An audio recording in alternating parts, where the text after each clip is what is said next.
विद्यार्थी मित्रांनो, सह्याद्री ट्युटोरियल्समध्ये तुमचं स्वागत आहे.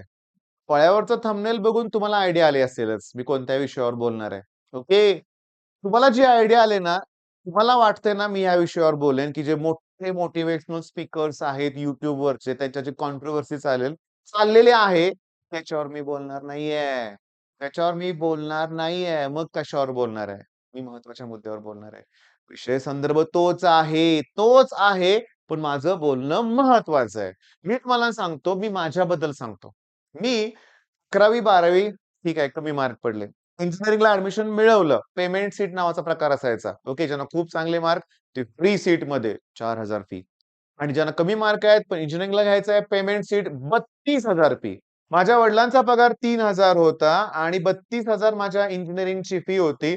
32 मध्ये 4 ऍड करा 36,000 का तुम्हाला कळालं असेल वर्षाचा पगार. एका वर्षात माझे वडील जेवढे पगार कमवत होते, तेवढी त्यांना फी मध्ये भरावी लागत होती. म्हणजे हे खरोखर हेवी होतं. बरं एवढं करून पण इंजिनिअरिंगमध्ये काय दिवे लावले मी? ओके, नाही जमलं मला ते. अरे जमलंच नाही. चुकीची 10वी पर्यंतचा अभ्यास इतका चुकीचा केला होता. 11वी-12वीत त्यामुळे धक्के खाल्ले. इंजिनिअरिंगमध्ये पण तेच चाललं होतं. मग होतं काय माहितीये का? तरुण होतो मी, बरोबर आहे? मला माहिती होतं, जेव्हा मी 3rd इयरला गेलो इंजिनिअरिंगला, पास झालो. आणि असं पास झालोय बरं का लक्षात. मी कट केलं, पण संपलं finish 3rd year, final year. आणि मला जाणीव झाली, की आता मला इंजिनिअरिंगची डिग्री मिळणार आहे. ओके. मी इंजिनिअर झालो. आता पुढं काय? नोकरीसाठी शोधावे लागणार आहे आणि मी तुम्हाला सांगतो त्या काळात जे फ्रेश इंजिनिअर बाहेर पडायचे, मेकॅनिकल इंजिनिअरिंगच्याच लोकांना लवकर जॉब मिळत होते. बाकीच्यांना वेगळी कंडिशन. आता कसे सीएस वाले पॅकेज मिळतात ना, मेकॅनिकलला पॅकेज-बिकेज काही नव्हते. स्ट्रगलच होता. मला अजून आठवतंय माझा एक मित्र क्लासमधला एकदम सिन्सिअर स्टुडंट त्याला जी पहिली नोकरी मिळाली त्याला ₹1000 पेमेंट होतं महिन्याला. कुठल्या सालचं बोलतोय मी? 2001 सालचं बोलतोय मी. 2001 साली मी इंजिनिअरिंग केलं. माझ्या मित्राला पगार किती? 1000. बरं ठीक आहे. मला किती होता माहितीये का? 1200 हां, 1200च. महिनाभर राबलोय मी एवढ्या पैशासाठी लक्षात घ्या. महिनाभर नाही बराच वर्ष नाही 4-5 महिने. ओके. बरं ठीक आहे. आमचा एक खूप चांगला मित्र होता. ओके, हुशार होता. त्याला किती मिळालं पॅकेज? 8,000चं. आई गो! म्हणायचो मी 8,000. ओके. आणि त्याच वेळेस मी तुम्हाला सांगतोय काय ते लक्ष द्या. आता महत्त्वाच्या मुद्द्यावर मी बोलणार आहे. त्याच वेळेस एक रिलेटिव्ह भेटला मला. ओके. सूट-बूट घालून आला होता. ओके. टाय लावला होता. शूज असे चमकत होते, की विचारूच नका. टू व्हीलर पण सीडी 100 एस-एस त्या काळात तीच बाळांनो जबरदस्त गाडी होती. तो आला. शिक्षक तर काहीच नाही. पण ते कपडे काय, ते बोलणं काय, काय विचारूच नका. पप्पा, मम्मी मी पण अवाक झालो. म्हटलं माझी इमेज कशी हुशार एकदम. ओके. तो कसला होता आमचा पाहुणा, की काहीच त्याला येत नव्हतं. सगळंच बदललंय. मग त्यानं आम्हाला सांगितलं, की तो करतोय MLM multi level marketing. MLM. काय करत होता तो? तर ना एक गादी विकत होता.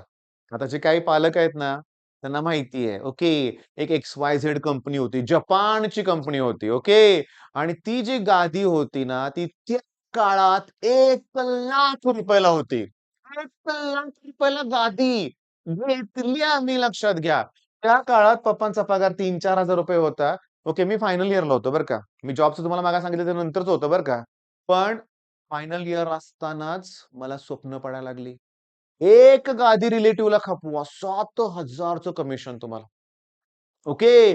2 खपवलं तर 14,000. 3 21,000. 3 गादी खपवली की तुमचं प्रमोशन. 3 मेंबर झाले की प्रमोशन. मला ना वेड लागलं होतं. मी हे जे का सांगतोय माहितीये का? आजकालच्या पिढीचं पण असंच चाललंय.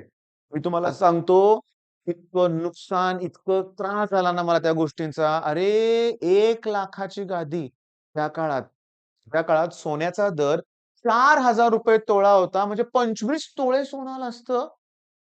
25 तोळे. त्याची आम्ही गादी घेतली. काय तर म्हणे त्याच्यात मॅग्नेट आहे, झोपायचं, सगळे आजार बरे होतात. काय करायची गरजच नाही. फसलो मी. आणि दुर्दैवानं आज देखील तरुण पिढी फसते. का माहितीये का? तरुण पिढीला लवकर सेट व्हायचंय रे. मला पण तेच स्वप्न पडलं होतं. पैसे कोणाला नको आहेत, पैसे कमवायचेत. पण इथं सांगितलं जातं तुम्हाला 1 मेंबर आणा, 2 मेंबर आणा, 3 मेंबर आणा. होत नाही.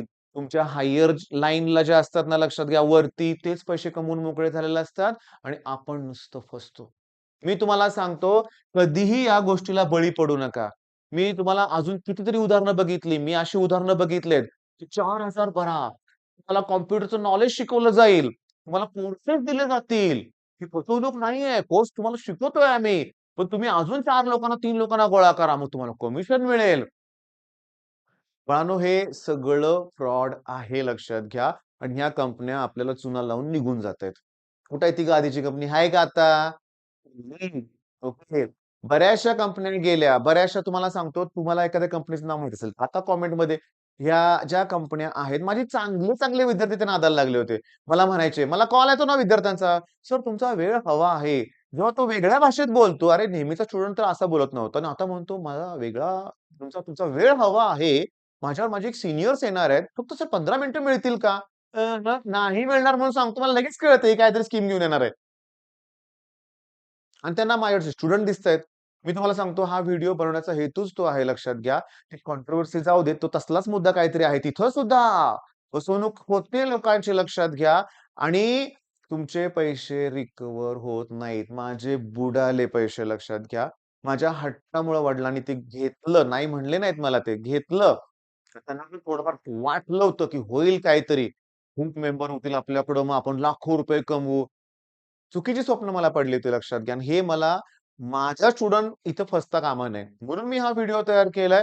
त्यात याच्यात ना बाळांनो, हजारो मोटिव्हेशनल स्पीकर तुम्हाला दिसतील. भाड्याची सूट घेऊन येतात लक्षात घ्या. दुसऱ्याच्या गाडीतनं येतात लक्षात घ्या आणि मोटिव्हेशन झाडतात काय विचारूच नका.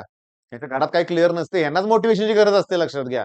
आणि मी आणि प्रत्येकजण सांगायचा प्रयत्न करतो, की आमची कंपनी जेन्युइन आहे. आम्ही ते असं झालं, तसं झालं, हे नाही काहीही नाही लक्षात घ्या. अरे, माझा एक अतिशय चांगला मित्र पुन्हा त्यानं असंच काहीतरी घेतलं होतं. किराणा मालाची कुठलीतरी एम-एल-एम सुरू केली त्यानं. तो म्हणला बिझनेस आहे. तो वेडा झाला होता अक्षरशः लक्षात घ्या. त्याचा चांगला जो दुसरा बिझनेस होता सोडून त्या नादाला लागला. संपलं. पुढे टिकलंय का ते? नाही. त्याच्यामुळे या गोष्टींपासून दूर राहा हे मला सांगायचंय.